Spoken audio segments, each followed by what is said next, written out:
¿cuántos campos existen que sepamos? ¿Quieren responder? A Creo que son ver, 100 y pico, ¿no? Campos bueno, cuánticos eso es como le gusta contarlo fundamentales. como le gusta contarlos a Francis, pero ahora que Sí. Francis no está, no le permitamos que le haga ese recuento, que es un poco perverso. Quiero decir, si los gluones tú cuentas uno por cada color y qué sé yo, pues son un montón, pero en realidad cuando uno mira la tabla de física de partículas, pues están los campos de materia, que son el campo. Es más, el electrón y el neutrino están en cierto sentido son parte del mismo campo.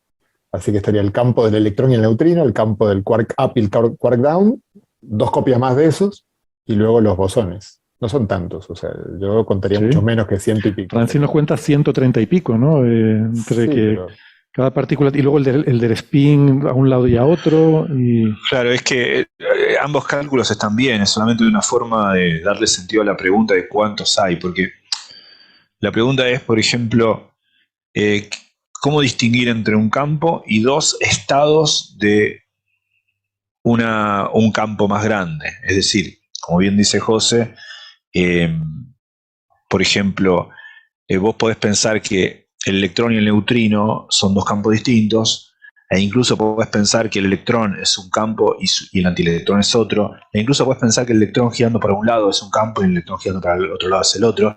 Si tenés en cuenta contar grados de libertad, que es lo que hace Francis, te da el número que dice Francis, y eso es correcto hacerlo. Otra forma de hacerlo es como dice José, pensar que no solamente el electrón girando para un lado y para el otro es el mismo campo, sino también pensar que el electrón y el positrón son en realidad dos estados del mismo campo, que sería el fermión de Dirac. Y también pensar que incluso un electrón y un neutrino son también el mismo campo, en el sentido que son un singlete, un duplete del grupo SU2 que unifica esas dos teorías. Son diferentes formas de contar, si contás grado de libertad locales o si contás campos como estados distintos del grupo semisimple más grande al cual ese campo pertenece. O sea, son dos formas distintas de contar, ambas correctas. A mí me gusta más la mínima, la que dice José, porque da cuenta de pensar a diferentes, a diferentes campos como estados distintos de un solo campo. Pero ambas cosas son,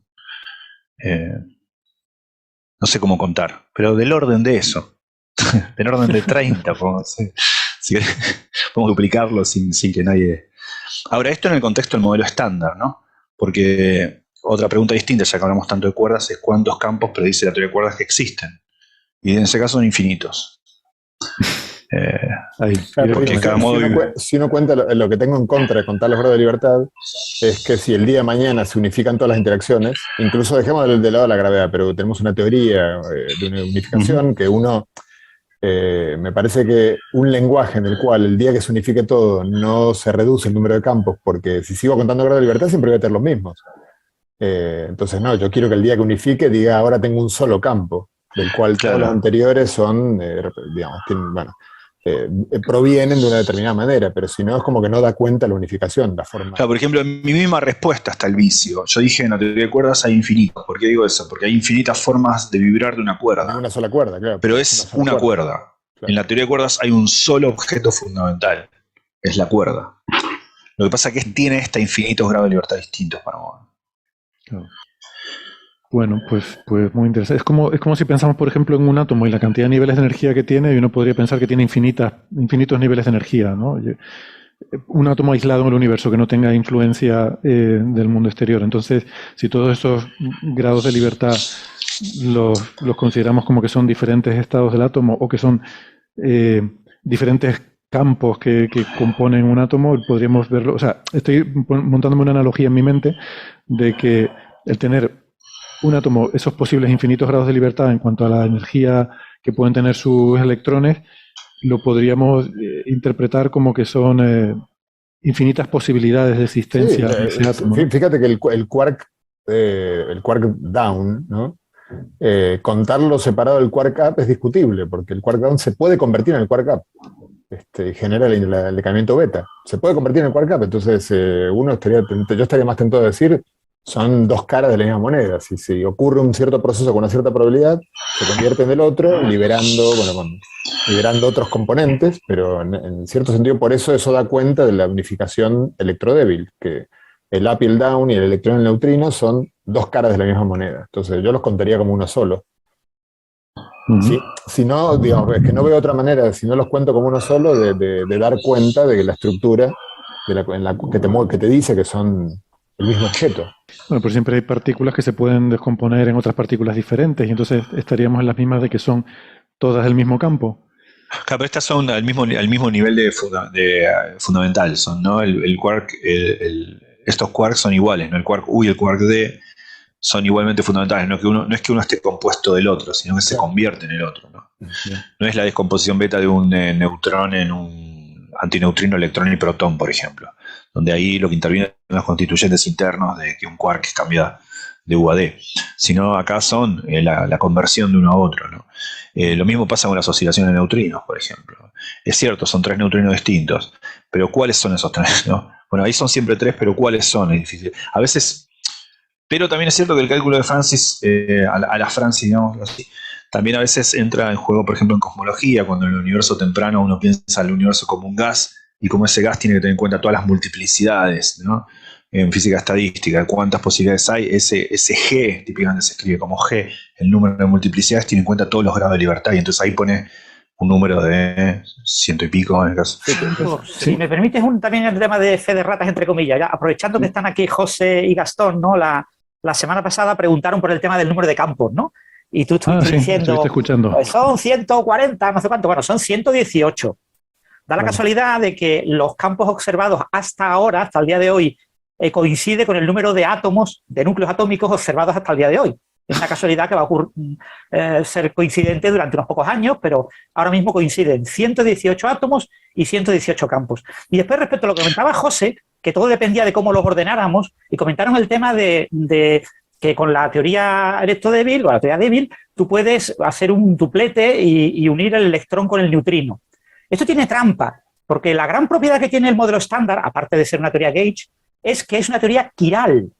Y eso es una propiedad súper importante en el modelo estándar, y para entender la quiralidad es clave y fundamental entender la diferencia entre componentes izquierdas y componentes derechas, entre electrón izquierdo y electrón derecho, porque el que se une al neutrino es el electrón izquierdo, pero el campo derecho del electrón no se une al neutrino.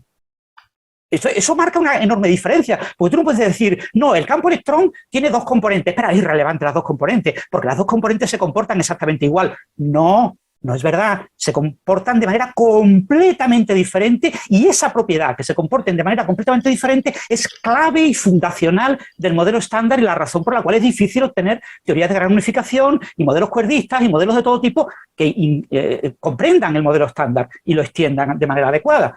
La dificultad está en que es una teoría quiral.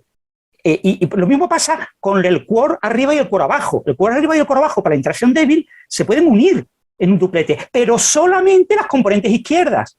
Las componentes derechas no, las componentes derechas van por separado. Entonces, eso marca una enorme diferencia entre las componentes izquierda y derecha del quark arriba o del quark abajo. Es decir, la diferencia entre componentes izquierdas y derechas no es una cosa que diga Francis porque le gusta decirlo y destacarlo, y los demás físicos dicen, bueno, estas son chorradas de Francis. Sí, es verdad que la gente lo dice, todo el mundo lo dice, pero no es verdad, porque es algo muy, muy fundamental en el modelo estándar. Es muy, muy clave en el modelo estándar que haya una diferencia entre esas componentes. Y esa característica es lo que yo quiero destacar desde el punto de vista divulgativo. Quiero reforzar esa idea, ¿no? De que no es verdad que ambas componentes sean idénticas e indistinguibles. Es cierto que para el electromagnetismo lo son, pero no es cierto que lo sean para interacción débil. Entonces, eso es algo muy, muy relevante. Creo que, a ver, contar partículas, tipo de partículas, qué sé yo, para todos los que alguna vez tuvimos la suerte de bucear en el modelo estándar y en la construcción matemática del modelo estándar, se vuelve un poco piadoso porque están todas estas sutilezas. Es como que alguien me pregunte cuántos tipos de partículas hay, es difícil contarlas, básicamente por esto, porque hay más de un criterio para contarlas, dependiendo de lo que uno quiere enfatizar. Si uno quiere enfatizar, en efecto, la ruptura entre izquierda y derecha, que está en la raíz de la violación de CP de la teoría electrodébil y todo eso, es cierto lo que dice Francis, enfatizar que como la derecha y los sectores derechos e izquierdos no son iguales, esa diferencia nos permite distinguir entre el up y el down de un singlete de SU2, de un duplete de SU2. Pero también está el hecho de que uno puede querer enfatizar otras cosas, y eso es lo que queríamos decir con José, que si uno no lo... si uno cuenta como cuenta Francis, enfatiza lo que Francis quiere enfatizar, que es un aspecto fundamental del modelo estándar. Pero si cuenta, como decíamos la otra vez con José, uno también enfatiza otro aspecto del modelo estándar, que no trivial, que también es cierto que se mezclan, al menos un sector de eso, si está esta simetría de SU2, ¿no? Si queremos, es la forma de decir que uno está contando, si queremos, menos, diciendo que hay una simetría. La hay en uno de los sectores, y dar cuenta de ella, que la existencia de simetrías en la estructura matemática del modelo estándar es fundamental, no llego a contar de otra manera. Pero es cierto, el problema de esto surge, esto no es ni siquiera un debate, es expresar lo complicado que es contar o dar una respuesta a una pregunta que quizá no la tenga, que es, no se dan esos términos la pregunta. ¿Cuántas partículas hay en el modelo estándar? Bueno, dependiendo de qué querés decir con partículas. Es casi un problema de definición, y dependiendo de cómo uno cuenta, enfatiza diferentes aspectos de una rapsódica construcción de fermiones y bosones que se conectan entre sí de manera en un Lagrangiano bastante complicada. Pero sí, no sé, cada una... Bueno, eso, ¿no? Sí, si me dejáis, hay una cosa que quiero añadir a lo que dice Gastón para que la gente vea un ejemplo más de lo difícil que es contar el número de partículas del modelo estándar. Si nos ponemos técnicos y lo que hacemos es contar el número de campos, tenemos que contar como partículas diferentes un quark de color rojo y un quark de color azul, porque es que vienen descritos por campos distintos. Sin embargo, pues nuestra intuición nos dice que, bueno, pues los dos son un quark up o un quark down y lo que cambia es una propiedad. Pero no, técnicamente los describen campos diferentes, así que igual deberíamos decir que no hay 6 quarks, sino que hay 18 quarks, ¿no? 6 por el número de colores. Bueno, y si cuentas las quiralidades, pues 36. Así que, en fin. Sí, es incluso, por decirlo como dicen en España ustedes, ¿no? Francis acá es el que se moja, ¿no? Yo cuando alguien me dice cuando doy una charla de divulgación de física de partículas, y me preguntan cuántas partículas hay en el modelo estándar, yo me veo en la obligación de decirlo, digo del orden de 36, lo cual es cierto porque 70 es del orden de 36. Entonces, pero debido a esta dificultad, ¿no? Quizá la pregunta es, bueno, entonces, ¿cuántas partículas hay en el modelo estándar? Uno responde a veces, bueno, la cantidad de grado de libertad locales son 118. O ¿cuántas partículas hay? Bueno, y ahí tienen que hacer las salvedades que dice Alberto. Bueno, aclara, contando los quarks de diferente color como distintos. Y bueno, sí, pero después uno rápidamente dice, ¿cuántos quarks hay? 6, no dice 18. Bueno, ni cuenta los anti-quarks. Bueno, entonces son 36. Ni el up y el down, porque ese spin medio. Ok, bueno. Quizás es de esas preguntas que hay muchas en la vida en la que la respuesta depende de una definición más precisa de la pregunta, ¿no? Que uno tiene que definir exactamente qué es lo que está preguntando para poder tener una respuesta precisa, ¿no? Básicamente creo que estoy de acuerdo, por supuesto, que lo que Francis dice es correcto, y estoy de acuerdo también con la precisión de Gastón, en el sentido de que es lo que uno quiere enfatizar, y a mí me gusta más enfatizar, y por eso prefiero contar los campos de menos, la estructura del modelo estándar. Que el modelo estándar, cuando uno escribe, en muchas charlas yo veo que uno escribe lo que se llama el lagrangiano del modelo estándar, que es lo que da todas las reglas del modelo estándar, y claro, si uno lo escribe con todos los detalles, es descorazonador, ¿no? Es una página entera con una font muy pequeñita, lo cual da la impresión de una teoría sucia, horrorosa, que muy, digamos, demasiado complicada. Y en realidad el modelo estándar tiene una simplicidad estructural enorme en lo general. Y luego sí, por supuesto, hay que entrar con algunos matices que empiezan a agregar dificultades, pero la estructura general es una teoría básicamente de un único tipo, ¿no? Que se llama la teoría de Yang-Mills, con una simetría muy especial, muy sencilla. Entonces, digamos que en lo grueso es una teoría muy sencilla y elegante. En los detalles, la realidad, creo que casi siempre en los detalles, pues uno empieza a tener que decir, bueno, pero ojo que esto no se queda igual que esto, el sector izquierdo es igual del sector derecho, hay que meter los parámetros porque cómo se acopla el Higgs a cada partícula, quién lo dijo. Bueno, son importantísimos los detalles, claro está. Pero, digamos, simplemente eso. A mí me gusta enfatizar que el modelo estándar es elegante y sencillo. Son puntos de vista diferentes. Yo la verdad es que a veces cuando doy charlas enfatizo lo contrario, ¿no? Y digo que como la estructura de sabor la tenemos que poner un poco a mano, pues que realmente esa elegancia está un poco rota en ese sentido, ¿no? Pero efectivamente es el punto de vista más que otra cosa. Claro, pero a ver, voy a hacer un comentario, esto espero que no sea tomado machista, solamente lo digo como una analogía desde un hombre heterosexual, no es machista, pero es como la belleza rota del modelo estándar, dice José, quiero entender que es tan hermosa que el detalle del ángulo de Cavivo es como algo uno le podría perdonar, digamos, o podría, no, es como, iba a hacer una analogía con Mónica Bellucci y diciendo, bueno, hace un sonido cuando toma la sopa. Bueno, o sea, digo, no sé, digo, perdonen el comentario, pero es un poco así, es verdad, ¿no? Que ante la belleza del modelo estándar y la invariancia de Gauge y todo lo que la invariancia de Gauge significa para la consistencia matemática de la teoría, en efecto, esas rupturas, ¿no? Que uno puede ver, esos pequeños detalles del modelo de Cavivo, hasta uno le empieza a encontrar cierto gusto también, ¿no? Dice el hecho de que los autovalores de sabor y los autovalores, por ejemplo, en el caso de la oscilación de neutrinos, ¿no? Que los autovalores de masa y los de sabor para neutrinos sean el mismo, esas cosas hasta la hacen un poco más. Había una linda analogía que usaba Feynman contaba de la puerta de Neiko, una puerta tallada, hermosa en Japón, que lo usaba Feynman para describir estas rupturas de simetría de la naturaleza, ¿no?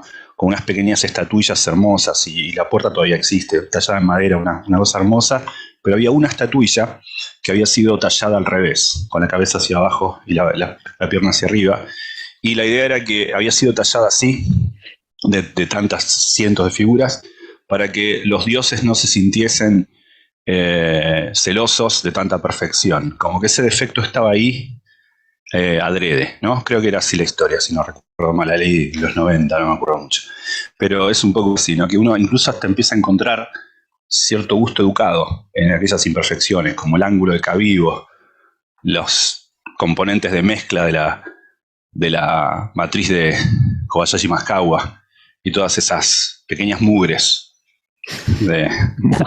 Fíjate que estamos explorando aquí una especie de ámbito que, vamos, yo no creo que sea muy popular, que es el de la estética de la ciencia, ¿no? O sea, hay mucha estética del arte, bueno, pues también hay una estética en la ciencia, ¿no? Y creo que es lo que estamos explorando un poco en este momento. Perdón que no estamos extendiendo en esto, creo que no es parte del programa, pero los sabores tienen que ser un número par, digamos, para preservar la estructura de familias, que es muy importante, pero también una cuestión muy elegante del modelo estándar, que es la cancelación de anomalías, que es preciosa. Hermoso, ¿sí? Luego que sean 3 el número de familias, si quieres es la pregunta que no sabemos muy bien por qué es, pero bueno, pero el número 3 es el número que tiene cierta... digamos, si fuera 17, si fuera, ¿cuál es el número, Gastón, que está prohibido según tu colega?